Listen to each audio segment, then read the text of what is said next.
welcome to our second episode of 2026. All right, we made it to number two. Number One two. down, another one now is going to be in the books. We're really rolling along in 2026, let me tell you.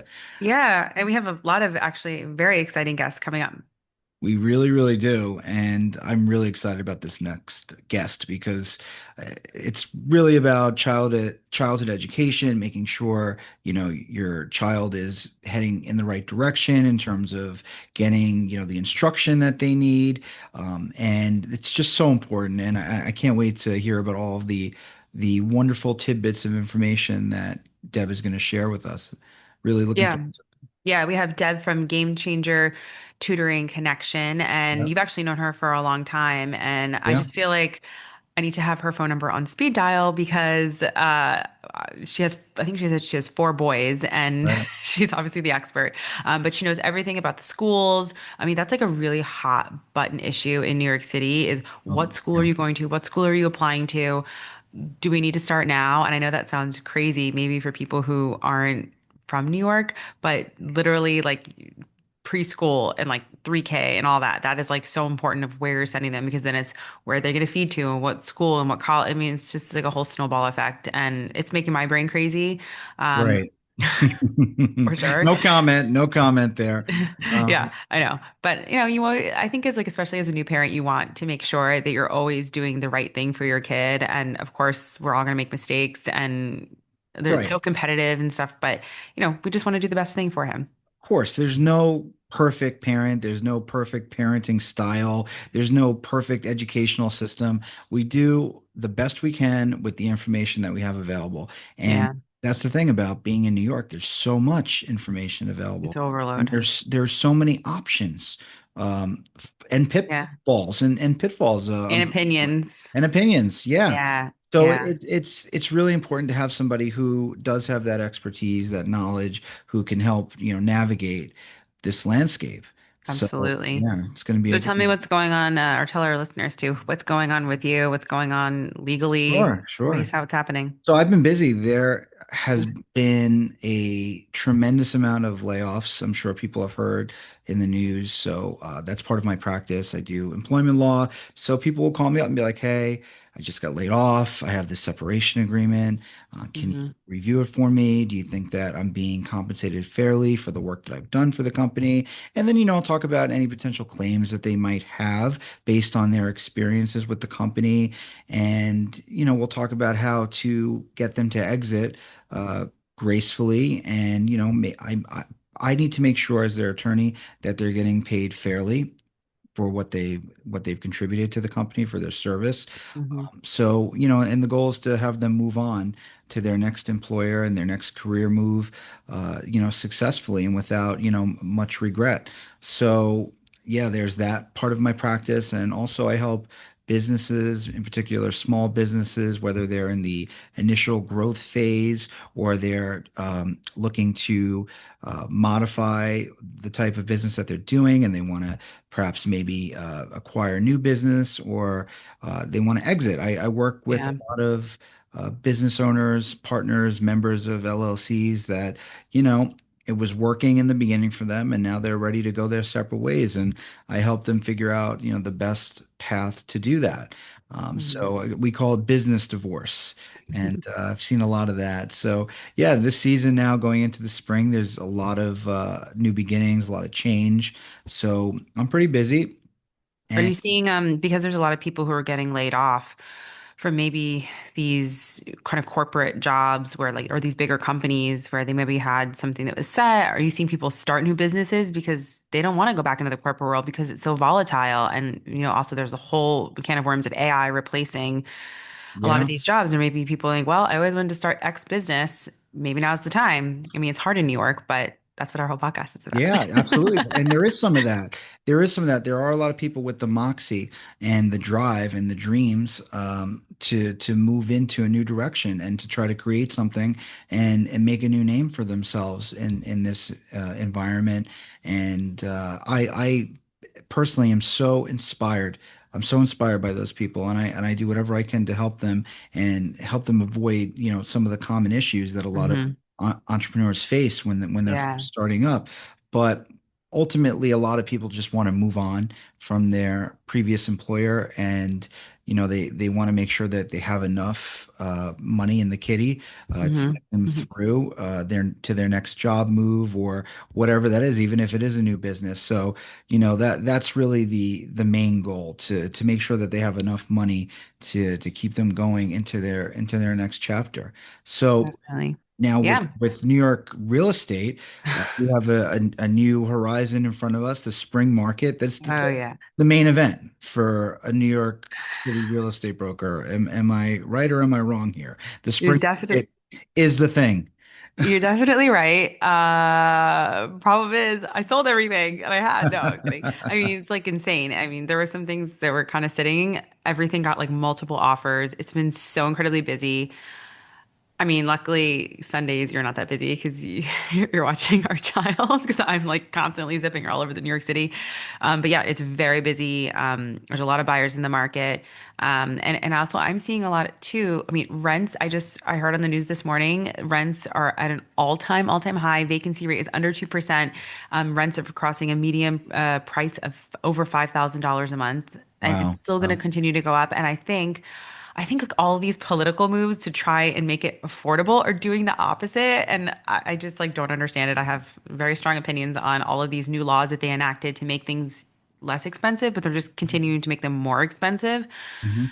So there's all of that, but like rents are out of control, and then people can't afford to rent or they can't even find anything to rent. So they're like, I guess I have to buy, although now rates have gone up a little bit, and now we have all of the things happening and Yeah. globally, I would say there are going to put a lot of pressure on that. So we'll see what happens, but it's very, very busy. Things are definitely moving. I had a client call me actually yesterday, and she's thinking about selling one of the properties that she owns. And I've known her for a long time, and she's like, "Do you really think I should sell it?" I was like, "Yes, you're going to sell it. It'll sell." Like I never say 100%, but it's going to sell. So 'cause she's like, "Well, I could just rent it for a long time, but I don't want to like keep having to deal with it." And I'm like, "I would sell it now. Yeah. You'll definitely." And she also, for tax reasons, has to sell it. So there's that. But the market's very, very busy. Which is good. Last year was a little bit tough. I think now. Things are definitely moving. And if you're looking for a rental, though, I mean, it's the amount of calls and emails I get. Like, my friend is looking for a rental. There's no inventory. I mean, people are asking if I can let them know for the summer already for what do you have for July? I'm like, I don't know who's moving out in July. So, Yeah, I uh, mean that topic. Should I rent? Should I buy? When's the yeah. right time to buy? Should I continue renting until it's the right time, or should I take the plunge? I think that ultimately will be a podcast episode for us. I'd love Oh, yeah. to get I your insights on definitely. that. Yeah. Definitely. Because, the most important things in our life are what? Our health, our children, our family, like where we live. I mean, those are the essentials, Right. really. And Yeah. those are the things, if you think about it, whether they're in the news, all about, the main issues that happen. And then also, there's residual things, like safety, all those things. Yeah. But yeah, so the market's very, very busy. Now also I think like our life basically surrounds our child Yeah. now since That's very true.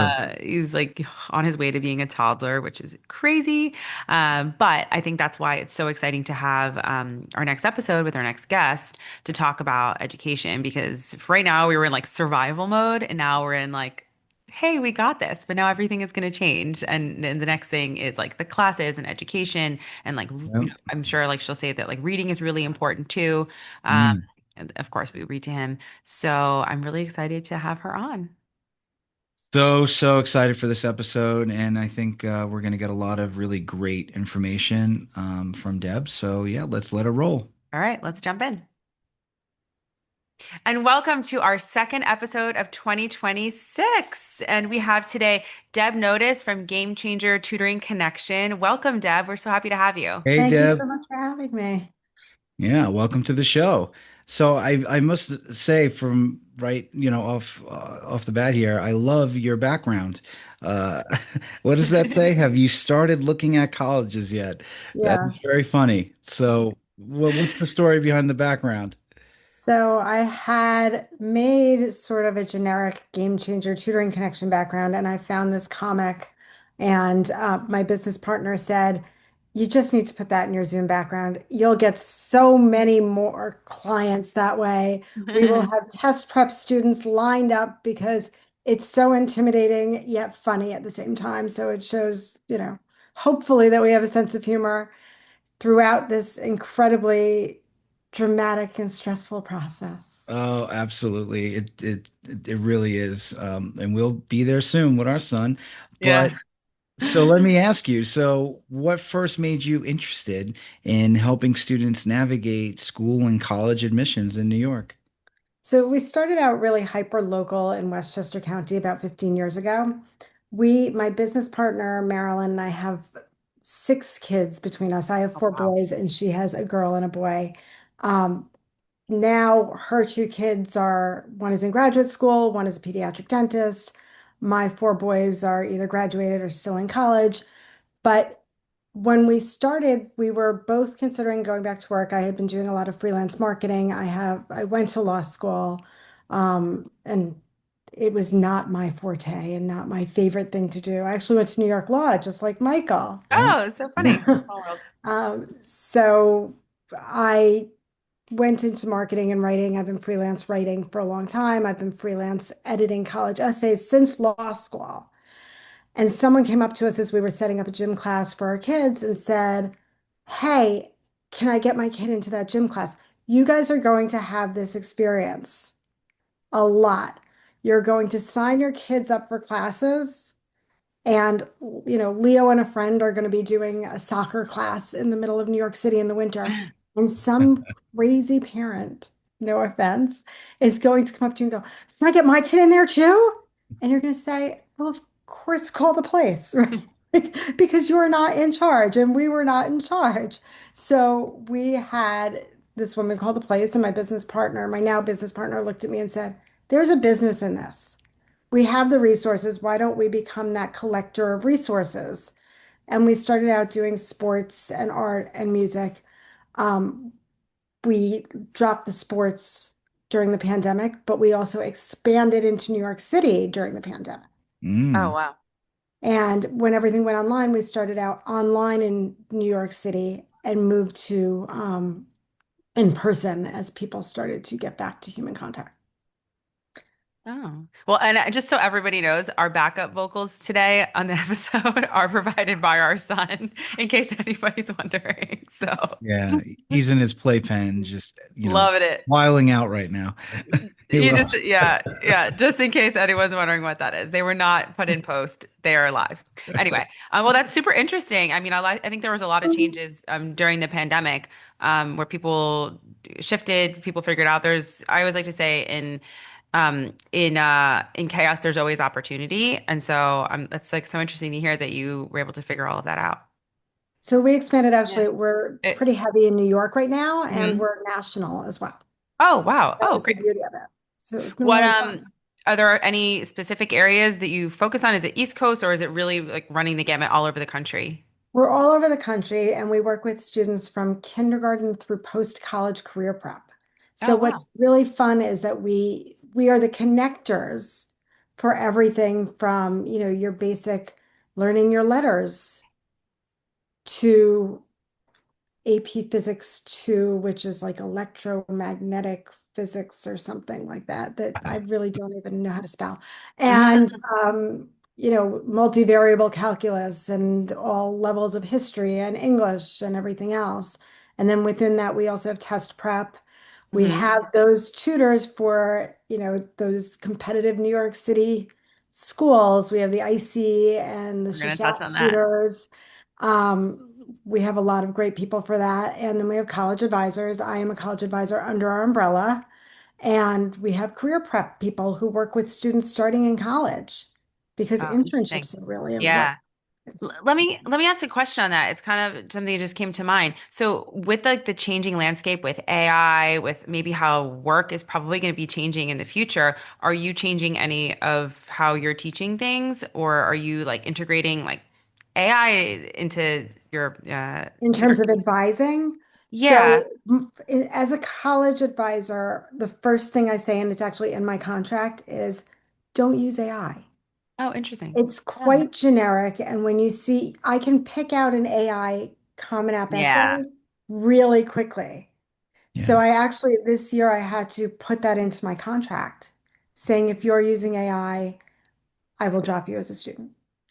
Yeah. Which is I think about not me because I was like one of those type A students growing up and I did all my homework on time. Michael, I don't know about you, but I know that if you're if you're like cramming and like your 10-page essay is due the next day and you're maybe at like soccer practice, ballet, whatever you're doing, I could just see like someone just saying, "Oh, I'll just put this into Chat GPT and they'll write the whole essay for me." And like as a kid, you don't know that that's like really not helping you, of course. So I could see how that must be like a new thing. I can't even imagine how they're navigating all that. so our English tutors are pretty adept at picking out what's AI, and our history tutors as well, because that's really where it's, Yeah. most apparent. Hmm. Um, I think for those people, for those students who are doing that, if our tutors are so adept at it, our tutors are teachers. Yeah, they're gonna So know. I'm sure that their teachers are just as adept at it as well. Yeah, for sure, for sure. So also you said you have students all over the country. Do you have any example of like one student who really just like stuck out to you where maybe like your tutoring service really gave them a surprising outcome in the end, or they went from like point A to point B and it was just like incredible or something that like really stands out? So I have a bunch of them. I'll say on the SAT front, Hmm. we had a student who came in just unable to sort of figure out how to take the test, and we got a really strategic tutor for this student, and he ended up scoring an 800 on his math. Oh, Wow. wow. Okay. So to me, that's like exactly what we're here for because we solved a problem. It was obviously an incredibly capable student, but they needed that personalized strategy. Yeah. And I'll add this, and I will not give you the company, but Yeah. the child had been in an SAT review class. Hmm. So part of our philosophy is that you spend a lot of time in classrooms. You're spending about 1,200 hours a year in a classroom. And when it comes to needing extra help, you really need individualized attention. Mm. It makes a huge Totally. difference. So that's a great example. And then I had a college student, um, one of my earlier college students, whose guidance counselor actually called me and said, your list is ridiculous. This kid is not getting into any of these schools. And I said, I'm gonna I'm going to go with God on this one and say that, and say that it's worth him taking a chance to see where he can get in. And the guidance counselor was so frustrated with me when I said that this child was applying early someplace that they said he'll never get in. You're going to burst his bubble. He has to get into a school. The goal of high school guidance counselors is to make sure that you get into a college. My goal is to help you get into the college of your choice. Mhm. This kid Yeah. got into his first choice college. Oh, It's that's so amazing. That's exciting. awesome. Yeah. I That's love it. what an incredible story. And I, that's exactly what you do this for, right? Yeah, I you love you really I go love on. when people I was saying I love when people say you're not going to get into that school or you're not going to get that job. I love because I just it's like motivation to Yeah. prove them wrong. So that's a Yeah. great example. It is, and I feel even more motivated to back up those kids because I really want to make sure that they feel successful Hmm. Yeah. so that, when you whether you work hard or not in high school, I'll say it that way. Whether you work hard or not in high school, you get yourself into sort of a bucket of colleges, Hmm. okay? Yeah. And Yeah. you want to feel like you're doing the best you can. You've worked towards something. So to be able to get into the top of that bucket makes you feel good and it motivates. And hopefully, if you did work hard in high school and you get into the school of your choice, you'll work just as hard in college. And if you didn't, you might be more motivated to work harder as Yeah. a Yeah. college student because you might Yeah. feel like, Yeah. 100%. Yeah. So my next question, I think, is a question that is on a lot of new parents' minds, and I think you're probably one of the most perfect people to answer this question because we all want to set our kids up on the right track. And look, it's knowing, what I know now, living on this earth for almost 42 years and as an attorney, everything is changing. When we know something, we really dig deep into a subject, we realize we really don't know it that well at all. And there's just so much information out there. But just from starting from ground zero as new parents, so parents with infants and toddlers like us. So, what are some of the earliest habits or environments that actually help kids, succeed later in school that essentially can set them up for success? What do you think? Think you need to be constantly reading to your kids. I think reading out loud to a child is an essential way for social emotional growth, Perfect. and it fosters vocabulary, it fosters conversation as a child grows, it fosters those first words. Yeah. Okay. Um, I'll tout out a few books. Oh yeah, please. Okay. Sure. Perfect. So, Yeah. well, I'll tell you The Tooth Fairy's Busy Day Okay. is by Okay. my business partner's daughter, Okay. who's a dentist, and it's a really, really cute book. And then our two children's books, which are Shipwrecked on Fudge Pop Island and Only Pizza, that I wrote with my youngest son during the pandemic. Oh, oh, I love So that. I'll they're put all all this in the available show on notes. Yeah, Amazon. definitely. Yeah, I'll put them all in the show Yeah. notes so people can find them. It's so Yeah. Right. funny. I just put together this like big bookshelf this morning because we have so many books and we read to him all the time. So at least we could check that one off our list, right, Michael? We're Yeah. doing that. We're doing that. I So, also think story times at libraries are a great way for, for coupling reading and socialization. Yeah. yeah. Thinking Okay, back, perfect. I remember myself, I did love that when I was in kindergarten or even preschool. Like, I love story time. I love just, getting involved in the stories, using my imagination. It was really like some of the best parts of being in school at that time. So, yeah, What was absolutely. your favorite book? What was your favorite book growing up? What did I like? I liked Winnie the Pooh books. Yeah, I Really? I enjoyed didn't know that. Oh, I like that. that. Okay, good. You never asked me. No, I never asked you, but we should get some Winnie the Pooh stuff for him. Yeah, yeah. Yeah. Christopher How about you, Robin, Lauren? Yeah, What was Eeyore. it?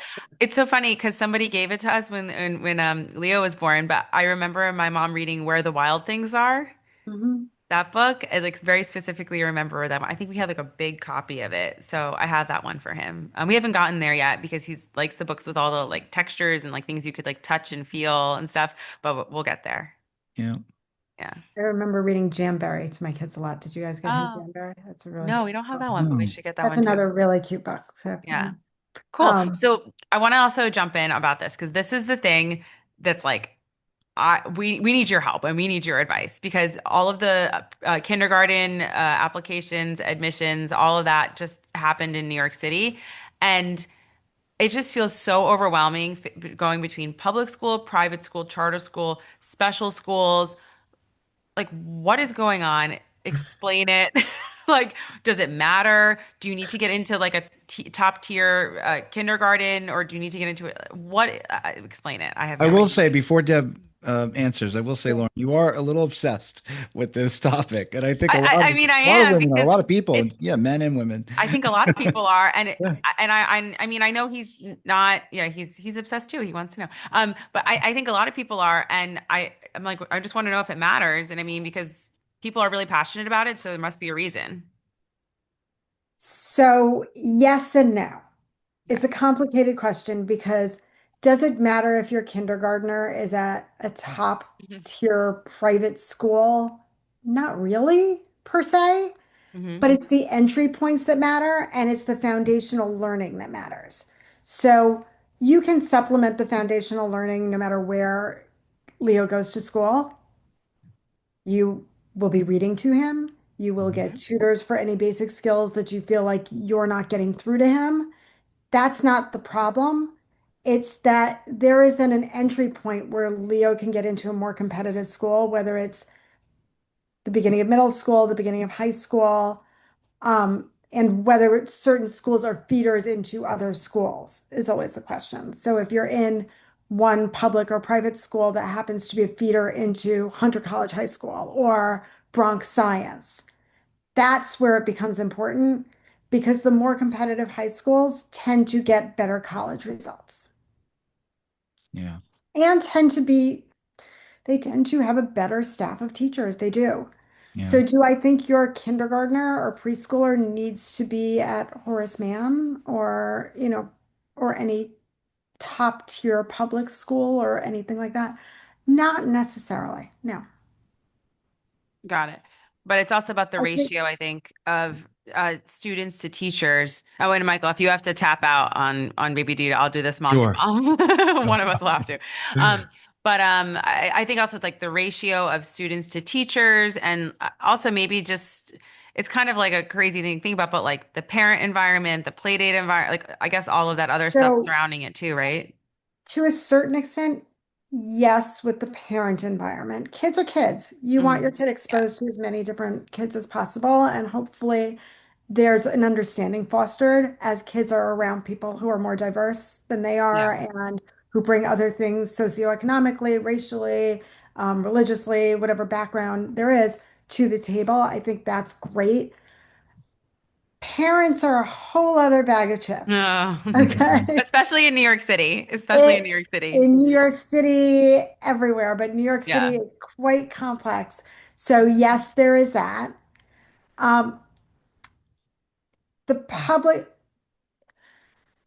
going to a private school for preschool and younger grades, if you can, sort of gives you a bucket of people, basically, Hmm. that you're dealing with, whether you're going to a Catholic school or a non-denominational private school or, or Jewish religious school or anything. It gives you more of just like, what you're getting into a little bit more. The public schools are more diverse, but you're exposing your kid to different perspectives, and I do love that. That I will Yeah. tell you, I think is really important. And I think it really adds to um, their younger experience and how they see the world as they grow up.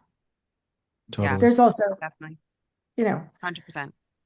so yes, the teacher ratio is an issue, but not in kindergarten necessarily. Yeah, okay. Good to know. I have no idea. All I know is that people like the day that like the decisions came out, every forum that I'm in, it was like, "Oh my God, we're devastated. We didn't get into this. We got waitlisted here, waitlisted there." And it's like every parent I ran into or talked to was just like it was like the thing in New York City if you have It a child is. that It's age. it's it's very much a stressor. And also, Yeah. you think about it because look, this is Leo's your first child. Okay. I Yeah. remember when my oldest Joseph was going into kindergarten, you wanted him with the right teacher and the right, you want them with like it's not only getting them into the right school, but it's then, well, which teacher is the best for kindergarten? How is this teacher Right. versus this teacher? And Yeah. you want to make sure that they're in an environment where they're going to feel comfortable and want to go there every day. Of course. Of course. That's a big deal. I think that's a huge thing, no matter what. Some of that comes from the parents. I will say that after years of experience of Hmm. when the parents are frenetic about the teacher, and this, I will take full responsibility for this myself, but I will tell you Hmm. that when I was concerned about a teacher placement or the number of kids in a class, my kids felt it. Mm, So I good had point. to at some point get to a place where I was really, really positive about wherever they were placed. And oh my gosh, I know none of your friends are in this class, but you're going to meet New 25 new friend. kids, right? Yeah, yeah. Isn't that exciting? And we've heard great things about Ms. So and so or, Mr. So and so. Um, and I will tell you that my oldest in second grade was put with the teacher that everybody said was so mean and so hard Oh, and whatever. And I think it was one of his favorite teachers ever. oh, that's So great. Oh, you never wow. Yeah. really know based on reputation if that makes you feel any better. I'm going to stress this that when your kid is placed in a school like that, where you're not expecting them to be, and it's a higher teacher to student ratio, you might need extra support outside of Hmm. school and do it sooner rather than later. That's where the tutoring comes in because if you don't, that's when they fall behind. And Mm, honestly, you can be in a class of 15 people and not be paying attention because yeah. in group situations, it's much easier to get lost. Yeah. And Yeah. that's where the tutoring comes in and really makes a Great difference. point. Totally. Yeah. I see that. So for well-meaning parents, like parents that are doing everything they can to optimize their child's educational path, Everyone. environment, everyone. What Yeah. are some mistakes that you see? You might have already hit on this a little bit, but Yeah. what kind of sticks out to you for those parents that are doing their best, but they're just, they're not doing what you think they should be doing?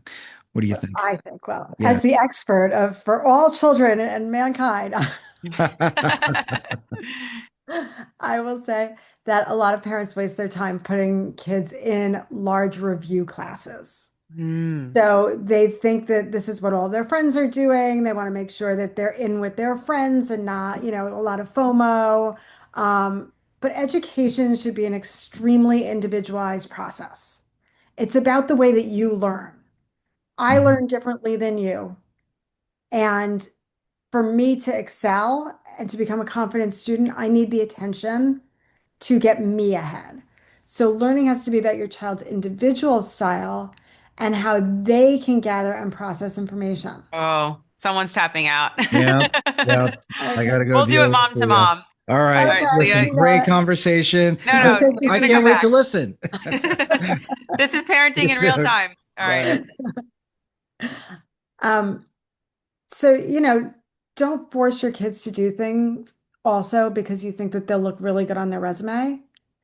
You have to feed off of your child's interests rather than do what you think is popular or what you think will look good. That's another thing I see a lot of parents saying, well, make sure you check this box off. Stop checking boxes. Grow as a person. Yeah. And I think that also goes for just everything in life too, versus just education. But like, we always want to like be in with our friends and whatnot. But I think it's really important to also pay attention very specifically to, um, are they not grasping on reading? Are they not grasping on math? Like where they maybe need a little bit of extra support, versus just going along with what everybody else is doing. Um, I guess on the flip side, what do most successful students, what do they have in common? Is it they have the individualized help? The individualized help is gigantic. They're also extremely self-motivated. Mm, And that is something that is built and fostered by that individualized support hmm. and confidence. I think Yeah. that the whole point of getting the individualized support is building confidence. Our motto for our whole company is connecting your kids to confidence because it's Yeah. more than just getting great grades, it's having kids who feel like they can walk out into the world and be successful. Yeah. Totally. Totally. Absolutely. I think that's really, really important. And then I'm sure too, um, that also like spills into like their confidence in their sports or in their other extracurricular activities. And then they just feel like really empowered. And if if you feel like good about yourself, just overall, I'm sure it'll like spill into the schoolwork and then you'll just feel better overall, better If experience. you feel confident and you walk into a classroom confidently, you're more likely to go talk to your teacher and ask for extra help. Yeah. Yeah. You're more likely to go to a teacher and say, "Hey, I thought I did a really great job on this paper. Can you explain to me why I only got a B?" Mm. And maybe you can negotiate your way to a B plus or to a Oh, redo wow. or to extra credit. Teachers like to see self-motivated kids. Definitely. Employers like to see self-motivated Mm. people, right? Yeah. You know, That's giving me clueless vibes when she's trying to negotiate her grades. I was just thinking, I was like, that reminds me of Clueless. That's like my favorite movie. I love Um, it. I was also just thinking about just, I mean, when I was in, middle school, high school, and I remember I was just always like ultra prepared. I like to study. And when I knew I studied and I knew every single thing that was going to be on the test, and I was like, I could fly through that test and I just knew all the answers because I was really prepared. And it just makes you feel good. And then you're like, wow. And then you see yourself being successful. And then you're like, great, I can't wait to go back and learn the next thing and also do what I just did before. And so it's just, it's like a great feeling. And when then you become more interested and you want to pay attention more, and it all just kind of snowballs, I think. It does. I believe that when you feel like you can walk into that initial, like, remember, classrooms are sort of the initial, like, performance place for kids, Mm. right? That's where they're first performing. So if they feel like they can perform well there and that they can walk into a classroom and feel good about themselves and feel like, you know, they've achieved and they're capable of achieving, and they can get to where they need to be, then the next thing they can do is walk into every other environment that way. Yeah. Yeah. I love that. So let me ask you a question too. Do you think it's better to be a top student at like an average, and I don't know how we would define average, but maybe like just based on like rankings or something like that, or be an average at an elite school, at like one of the like top ranked schools? Is there a difference, or is it again kind of going back to where it's individual? So it's sort of neither, Hmm. because it's better to work to your potential at the right fit school for you. Mm, So not everyone will have the same opportunities to excel at Horace Mann that they will at a magnet school. right. Honestly, the high school you attend in New York City makes a difference. It really does. So Okay. when people are worried about that kindergarten placement, they don't have to necessarily worry about the kindergarten placement, but the high school placement is important. Yeah. And there are plenty of amazing public high schools in New York, so I'm not in any way advocating for private school or for anything that not everyone can afford. But Hunter College High School, Bronx Science, Brooklyn Tech, these are all amazing schools. Yeah. So based on like that though, how it would depend, I guess, on where I mean, by the time they get to high school, your child will have, like their interests and like maybe how they learn. You'll know more about it. But I guess then that's why like at kindergarten, you're like they just have you don't know which school kindergarten you should go to because you don't know which high school they really should go to yet. So it's all just kind of like more of like a status symbol, people like competing to be in these like ultra like expensive kindergarten programs, right? It's not really, That and also the entry point problem yeah, of like yeah, if yeah, you can't get in kindergarten, then you have to worry about getting in middle school or in high school if the school goes all the way through, or you have to worry about whether you'll get a place at a feeder school because a mm, lot of these schools feed into other schools. yeah. Wow, there's a lot of problems in the world, and this is just another one. And like sometimes I think there's also just got to go with the flow and take it like day by day. I mean, I guess it is good, especially now. Like I'm kind of, that's why I was so interested to talk to you. Like, but do a little bit of the research so you are at least aware of like all of these different environments. But there's only so much you can do, and it's more like you got to follow the direction of your individual child too as things come. You do, but also you have to take a lot of, you can't necessarily rely on that classroom teacher to give your child everything that they need. Yeah. Because even if they're only dealing, as I said, with 15 kids, it's still Hmm. not just your child. They're teaching to the middle Yeah. because it's hard to teach to either end of that Hmm. academic classroom spectrum. So a lot of what your child gets is what they get at home Right. and So, what you can support. actually, that's a great point. So let's touch a little bit on what your company offers. What ages, what are all the different things like so on the younger end? On the younger end, it's reading. We do that intro to reading, that pre-reading skill set, Hmm. that pre-math skill set, handwriting. Hmm. That's important. That's a big thing. Yeah, yeah. We have a lot of teachers who are special ed certified. So if you're dyslexic, we have Wharton Gillingham, we have Preventing Academic Failure, Hmm. trained teachers. We have teachers who focus on executive functioning skills for younger Oh, wow. students. Oh, that's The, interesting.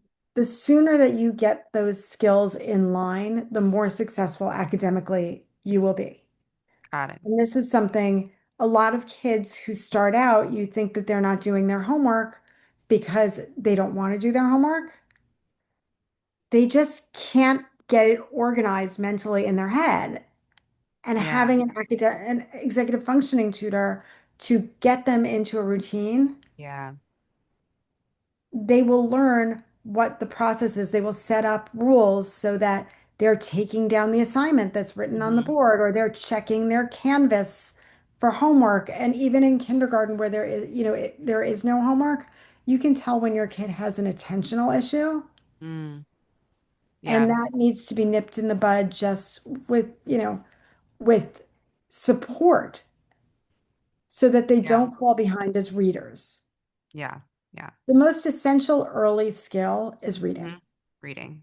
Okay. Once you can read, you can focus on math. Yeah. The early readers tend to be better math students. Hmm. Um, That's interesting. they tend to just be able to think things through more in a more organized way, and they tend to have a greater perspective on the world and be better question askers. Very interesting. That kind of already, well, it doesn't totally answer the next thing, but a little bit. So basically, I was going to ask you, if you're going to give advice to parents that have a newborn in New York, and we want our, obviously, everyone wants their child to thrive, but what are we going to focus on for the next 18 years? But I guess it's reading. Well, no, Anything else? in New York, you have so much that you can do. Yeah. That's what's so great about living in New York. Yeah. Give your kids as many opportunities to explore as possible. Yeah. Take them to museums, sporting events, music events, and just make sure that they are taking those classes at like the Met. They have classes for young children, and Mm-hmm. um, I remember they used to have children's museum classes when my kids were little. There's so many opportunities just to let them see everything and have everything sort of sink in. Mm-hmm. The Brooklyn Botanical Gardens, the Bronx Zoo, the Central Park Zoo, all of these places are amazing places for Mm-hmm. kids to go and experience the world and sort of get a sensory understanding of the world beyond what they learn in a classroom. Yeah. And then just like don't wait on tutoring. Mm-hmm. Provide the support as soon as you see it needed.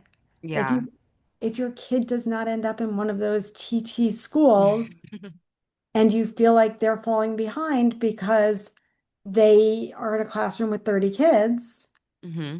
make sure that you expend resources on one-to-one tutoring so that they can excel and feel Yeah. confident. Yeah. Yeah. And that actually an interesting thing I just thought about too.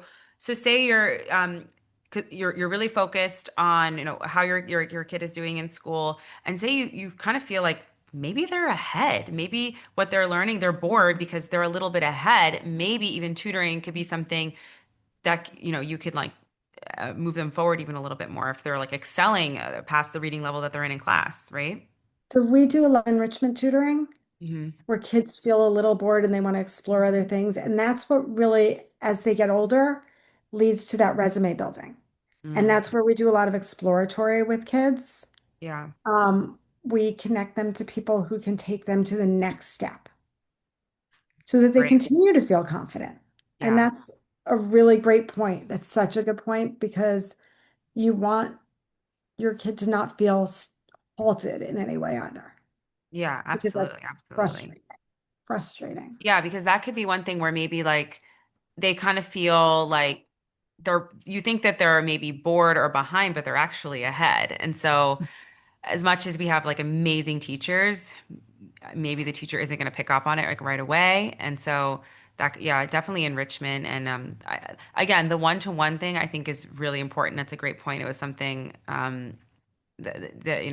like right now I'm just in the baby phase, but like I'm always thinking 10 steps ahead. So I'm always thinking like, what could I take advantage of here? But yeah, that I really like that about what you guys offer. So I can tell you also, like, because I have four boys, Yeah. I'll one be of calling you every 5 minutes. please do. Door's always open. Yes. But with the four boys, I always try to take like them out to dinner one-on-one Hmm. and do activities with them one-on-one. So it wasn't, my boys happen to be very close right now, thank God. But there's something nice about giving each kid that individual time Yeah. and playing to their interests. And that's exactly what one-to-one tutoring is. It's playing to their interests. Amazing, amazing. I think that's great. So this is the question also. Usually Michael likes to ask this question, but he's on baby duty. But the one thing that we really ask is, what piece of advice do you have for people who maybe want to get into the education and the tutoring space. Maybe they want to be a tutor, maybe they want to be a teacher. Is there any advice on like how they can make it in New York? I mean, there's so much opportunity, there's so many schools, but do you have any advice to somebody who's either interested in maybe like getting into the space? So we are always looking to add great tutors to our roster. So call Game Changer Tutoring Connection. We Mhm. are happy to speak to you. My business partner, Marilyn, does all of the tutoring vetting. Mhm. But really, it's take chances, throw out resumes everywhere, Mm. talk to people. The great thing about New York is that there are so many opportunities to talk to people. There are so many networking events. Go to as many events as you can and get to know Yeah, people. yeah, Just be yeah, open to different conversations. I think that's the best way to introduce yourself to any forum and to get started and just take chances. yeah. Definitely. I mean, this is the city to do it, right? I feel like in New York, you have to like go out of your way to not interact with people. Like you ha like every day, you could literally touch on meeting like 15 people just like going about your day doing your errands because there's just so much happening all the time, right? My father used to have this thing called the elevator rule. When you Hmm. get into an elevator and there are other people in the elevator, you're supposed to say hello. And I'm like, no, you don't say hello in New York City. You stand there quietly. And he goes, no, it's the elevator rule. You have to say hello. Yeah.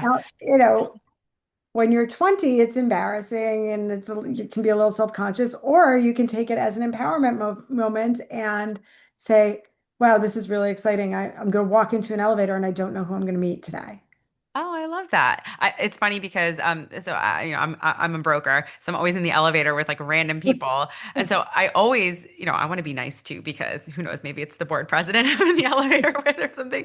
But I always say hello. I always say how you doing, or like there's someone wearing a cool scarf or something. It's like the best opportunity to just meet new people because you never ever know. Actually, and it just reminds me, I got a new client because I said hello to somebody in an elevator and they were like, "Oh, I haven't seen you in this building before." I'm like, "Oh, I'm the broker selling XYZ apartment." And that led me to meet them. And then they like down the line they ended up like selling their apartment with me. So That's your really father was cool. right. Oh, that was right. Yeah. Well, Um, yeah. yeah, Amazing. This was so interesting. I mean, I think my head is like actually spinning with so much more. I think we're doing a part two because there's so much to cover in the education space, in the tutoring space. Um, I mean, like being a new mom too, like my whole life has like kind of become about my like child. So like I'm constantly just like, what do I need to do next? What do I need to learn next? And so I think we're definitely going to put this out there and like have people like come back with questions and do like a part two because there's so much to cover. that's great. I'd love that. And Thank you you're so much apparently for the expert. thank you so much Yeah. for having me. This was really fun. Yeah, this is amazing. Oh, and then why don't you tell everybody where they can follow you or reach you, your contact information, website, all that. Okay, so check us out at gamechangertutoring.com. Okay. One word. You can call me at 914-501-6040. And you can email us, which is always the best way to contact us, at connect@gamechangertutoring.com. Perfect. Perfect. And all of this information, I'll put it in the show notes. And I'm very, very sure that we will have a list of a lot of questions from people who have need your expertise and want to know all about the education space. That would be great. I'd love to come Yes. back. So Thank you. everybody stay tuned for part two. Wonderful. Looking All forward right. to it. Have a great Perfect. Have a day. great day. Talk to you soon. Bye. Bye. Welcome back, Michael.